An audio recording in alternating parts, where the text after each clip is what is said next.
जय श्री राम।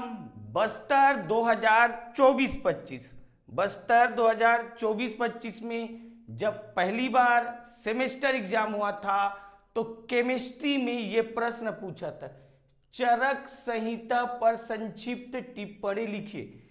चरक संहिता पर संक्षिप्त टिप्पणी लिखना था। ये प्रश्न 4 अंक का था। देखो, ये छत्तीसगढ़ के सभी यूनिवर्सिटी, रायपुर, दुर्ग, बिलासपुर, समझ गए, और बस्तर, ये तो पूछ ही दिया है। सब में आईएमपी है। अगर तुमको बीएससी का आईएमपी वीडियो और जैसे यूनिवर्सिटी में पूछा प्रश्न भी चाहिए तो यूट्यूब में JS बीएससी सेमेस्टर ये चैनल सर्च करो। कौन सा चैनल है? JS BSc semester. इस चैनल के प्लेलिस्ट में चले जाओ और ये यूनिट 1 का है तो यूनिट 1 का पूरा आईएमपी ले लो। चरक संहिता समझते हैं। चरक संहिता आयुर्वेद का एक प्राचीन और प्रामाणिक ग्रंथ, बहुत फेमस ग्रंथ है, बहुत आयुर्वेद का है, प्राचीन है और फेमस ग्रंथ है।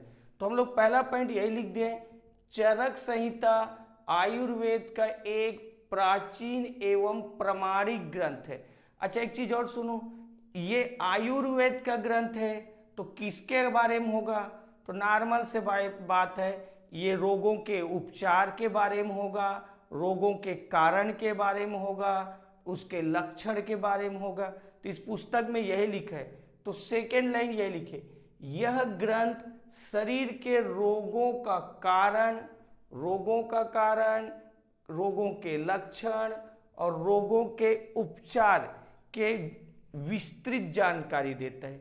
अच्छा, अब सुनो, सवाल उठता है, इस पुस्तक को तो कोई लिखा होगा, प्राचीन समय में कोई लिखा होगा।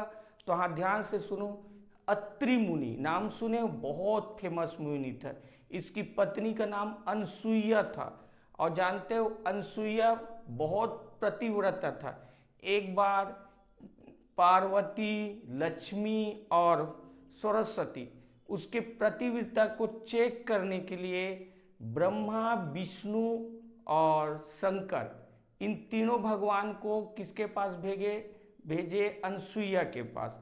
तो अनसुईया उन तीनों को, ब्रह्मा, विष्णु, महेश को, किस अपने पतिव्रत धर्म के बलबूते पर बच्चा रूप में बदल दिया था।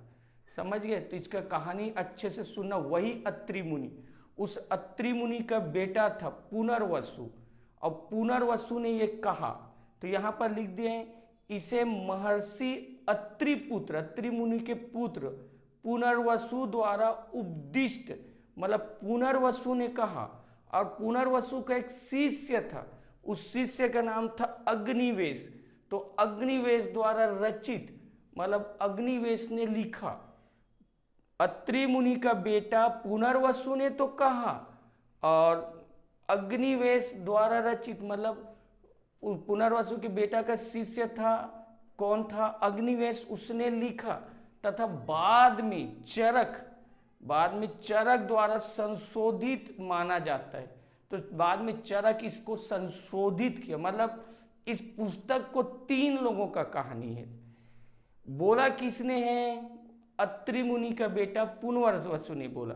लिखा किसने है? अग्निवेश ने लिखा है। लेकिन बाद में इसमें संशोधित किसने किया? तो बोलो चरक ने किया। ये भी एक ऋषि मुनि था, बहुत फेमस था। ठीक है, तो ये तुम्हारा ये हो गया। यह ग्रंथ संस्कृत के भाषा में, नॉर्मल से बात है भाई, प्राचीन ग्रंथ है, अत्रि मुनि ऋषि मुनि के समय का है, तो ये किस में है? संस्कृत भाषा में। इस ग्रंथ में 8 खंड एवं 120 अध्याय है। इस ग्रंथ में 8 खंड है और 120 अध्याय। तुम बोलोगे सर खंड, जैसे रामायण में बालकांड, उत्तरकांड, अयोध्या कांड, लंका कांड, ऐसी खंड है। तो इसमें 8 खंड और 120 अध्याय है।